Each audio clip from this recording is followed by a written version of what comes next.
আর নড়বি না, আর নড়বি না।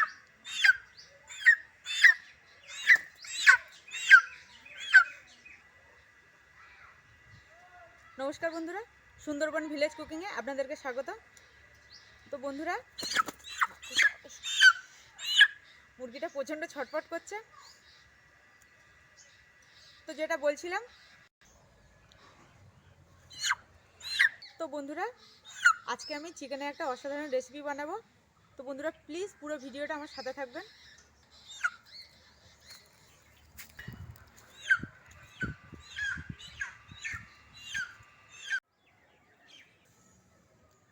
নমস্কার বন্ধুরা, শীতের সকালে আশা করি সবাই ভালো আছেন।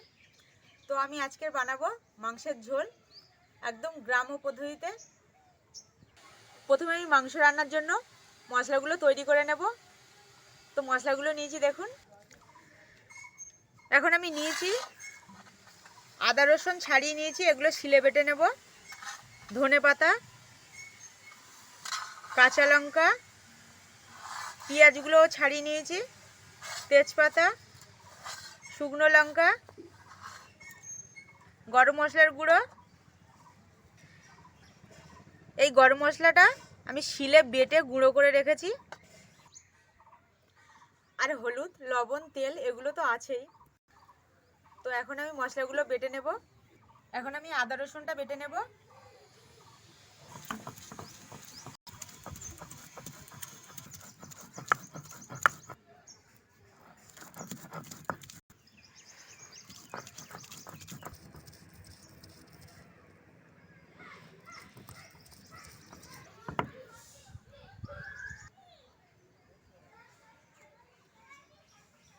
আমি মাংসে জিরেও দেব। তা গোটা জিরেটা এখন বেটে নেব, আপনাদেরকে বলতে মনে ছিল না আমার। এখন আমি জিরেটা বেটে নেব।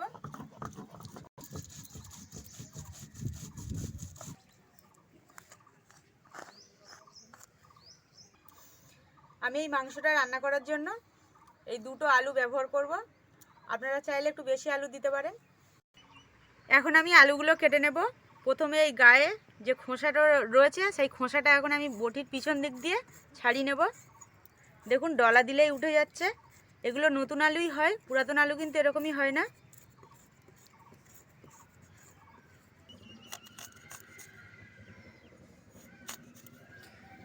আমি এই সাইজের টুকরো করে নিয়েছি, আপনারা চাইলে একটু বড় সাইজেরও টুকরো করে নিতে পারেন।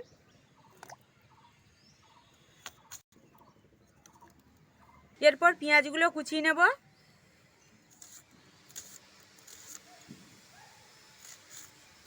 মাংস রান্নার জন্য আমি একটু মোটা মোটা করে পেঁয়াজগুলো কুচিয়ে নিয়েছি।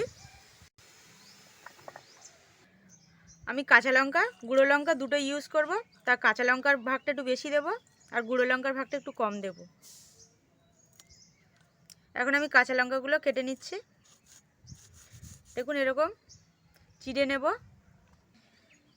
এইভাবে সবগুলো লঙ্কা আমি চিড়ে নেব। এবার ধনে পাতাগুলো কুচিয়ে নেব। এগুলো কিন্তু পিওর বাড়ি চাষ করা ধনে শাক।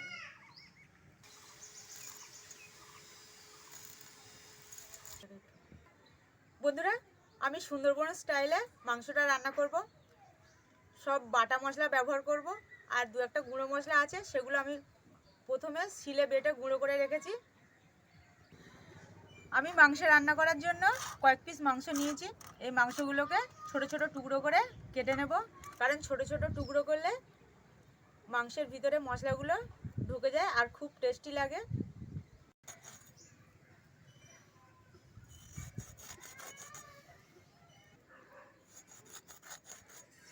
এই যে এরকম ছোট ছোট টুকরো করে নেবেন।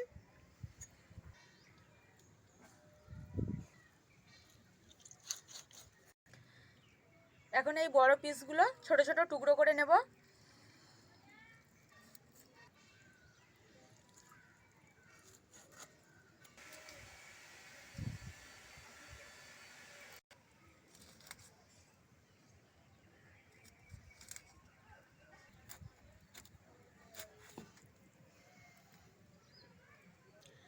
আমার মাংসগুলো কাটা হয়ে গেছে, দেখুন একদম ছোট ছোট পিস করে কেটে নিয়েছি। এখন আমি মাংসগুলোকে ম্যারিনেট করে নেব। ম্যারিনেটের জন্য স্বাদ মতো লবণ দিয়ে দিলাম,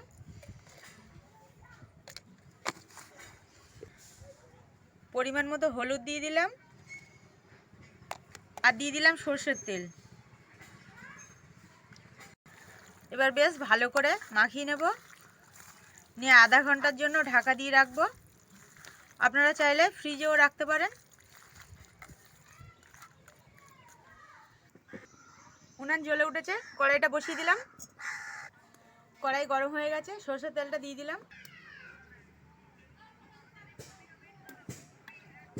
এবার মাংসের আলুটা ভেজে নেব।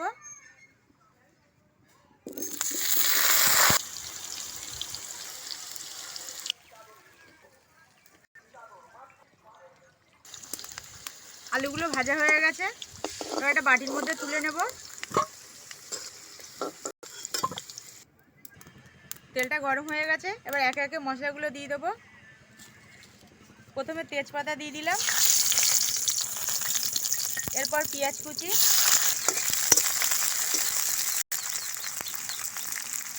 এরপর কাঁচা লঙ্কা কুচি। এবার হালকা আঁচে মশলাগুলো একটু ভেজে নেব। দেখুন মশলা থেকে একটা সোনালি কালার চলে আসছে। এর মধ্যে আদা রসুন বাটাটা দিয়ে দিলাম। এই মশলার সাথে ভালো করে মাখিয়ে নেব, নিয়ে আবারও খানিকক্ষণ কষে নেব।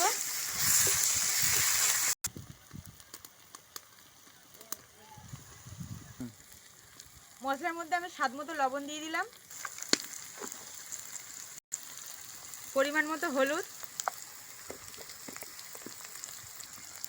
আর অল্প করে শুকনো লঙ্কা গুঁড়ো।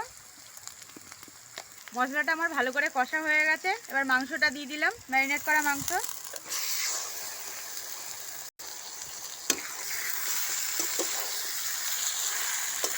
এবার মাংসটার গায়ে সুন্দর করে মশলাগুলো মাখিয়ে নেব।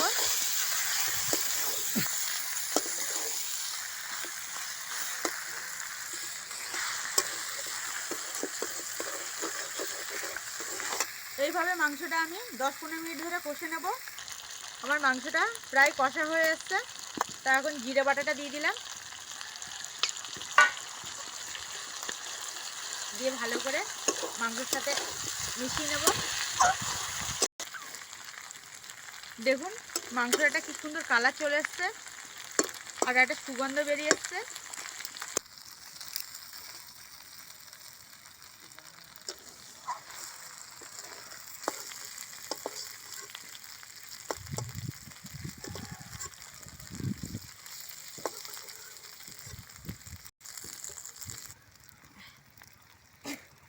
মাংসটা কষা হয়ে গেছে, তা আমার ছেলে কষা মাংস খাওয়ার জন্য ছটফট করছে। একটু বেশি করে তুললাম, আমিও একটু টেস্ট করে দেখবো যে কেমন হয়েছে।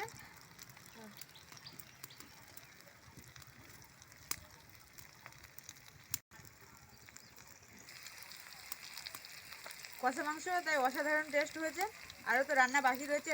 এবার ভাজা আলুটা দিয়ে দিলাম,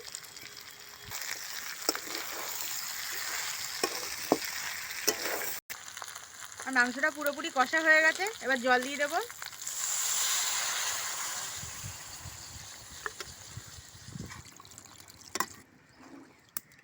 আপনারা চাইলে একটু বেশি জল দিতে পারেন, তাতে করে ঝোলটা একটু পাতলা হবে। তা আমি বেশি পাতলা ঝোল রাখবো না।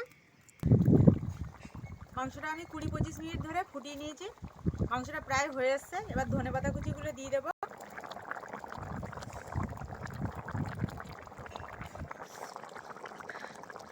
তরকারিটা আমার হয়ে গেছে, এবার গরম মশলার গুঁড়ো দিয়ে নামিয়ে নেব। গরম মশলাটা একটু মিশিয়ে দেব, মেশানো হয়ে গেছে। এবার নামিয়ে নেব তরকারিটা।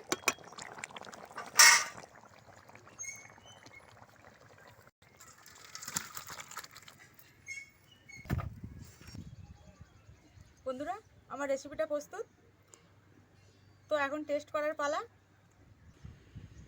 যদিও আমি কষা একটু টেস্ট করেছিলাম, তো এখন আমি তরকারিটা টেস্ট করব।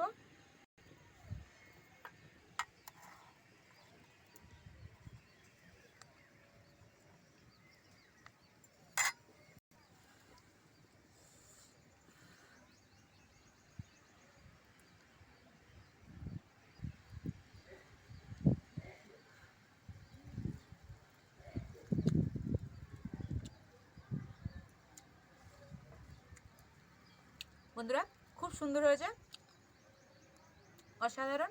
আপনারা অবশ্যই বাড়িতে ট্রাই করবেন আর আমাকে অবশ্যই কমেন্ট করে জানাবেন।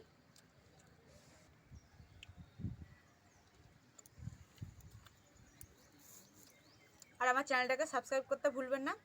দেখা হচ্ছে পরের ভিডিওতে। নমস্কার, ধন্যবাদ।